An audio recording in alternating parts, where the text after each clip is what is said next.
This here is what happens when you're just guessing the cook time for salmon. You're gonna get something that's dry, opaque inside, it's gonna be chalky, and that white, gross looking fat is just squeezing out from between the flakes of the fish. Today I'm gonna show you how to perfect your salmon in the air fryer, and I'll be using my own blackening spice to season it. We're gonna get a beautiful crust from that blackening spice and keep the inside juicy. Now, the reason why you're getting dry, overdone fish is because you're likely scared of undercooking it. So instead, you are either blasting the heat, cooking it for longer, or doing both.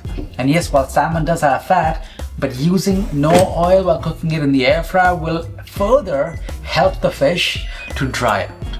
You do need oil to help create a barrier, create a crust outside, and keep the juices inside. But if your goal is to get some juicy salmon that you can perfect every single time, the best way is to just temp it. Because depending on the thickness, depending on the type of salmon you're cooking, it's gonna vary, and the temperature will always be reliable. The fix is super simple. We'll do some visual checks and we'll measure the temperature. The blackening spice as well will help serve as an indicator to tell us how well done the salmon is. This spice mix is super simple, and what shines through it are the dried herbs, the spice from the cayenne, and the fragrance from the onion and garlic powder. The paprika will also help to give that salmon lots of fresh, vibrant color. We're gonna leave the skin on the salmon. You get it like that from the store anyways. And leaving the skin on will help to make sure that the skin that is really hard to overcook is gonna act as a shield to prevent the salmon from overcooking in the air fryer. Before we season the salmon, we wanna make sure we pat it dry. You want to pat the outside dry so that we can have a nice even layer of oil that we can rub over the top, along with the blackening spice, any salt, because that's going to help create that crust and that seal to keep the juices locked in the salmon. Season it from a height. The salmon is now ready to go in the air fryer. I have preheated it at 400 degrees Fahrenheit. I'm going to put a parchment paper below the tray to catch any grease, make cleanup easy, and then spray the tray up here with a bit of olive oil, and then place that salmon skin side down. Since these salmon fillets are about 1 inch thick, we start checking the temperature and the color, the doneness at about the 7-minute mark.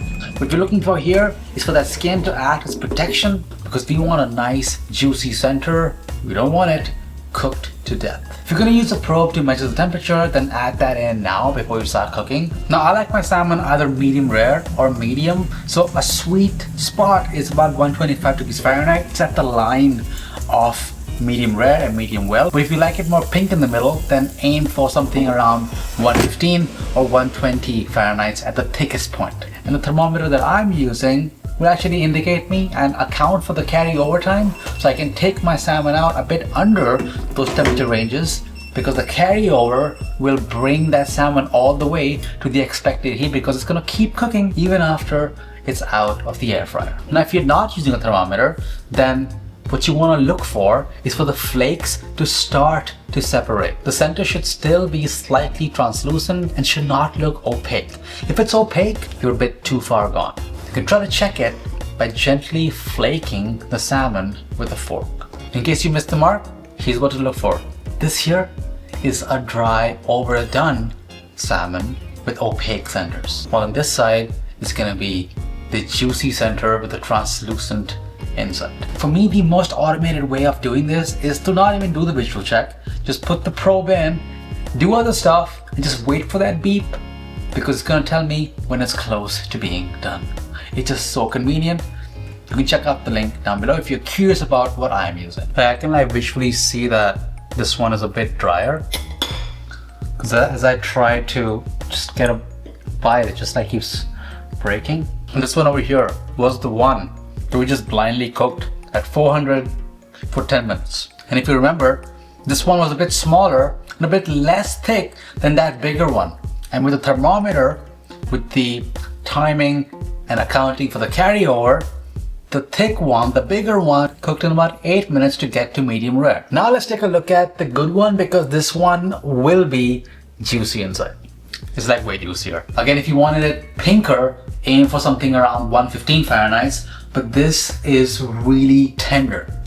And I can tell a clear difference between this one and then the one that we cooked blindly for 10 minutes. It's just way more chewy, it dries out my mouth. So we saw how to make salmon in the air fryer with the beautiful blackening spice and keep it juicy inside, keep it translucent, nice and flaky. And use the skin to protect the fish as it cooks, and then toss it if you don't need it when it's done cooking. It comes off so easily. And this is gonna be super reproducible if you just do these visual checks and do the temperature checks. If you want more air fryer wins, then check out my chicken breast mistakes in the air fryer video. That's gonna be a lot of fun, very similar to what you saw right now. And check out the air fryer playlist as well for more recipe ideas.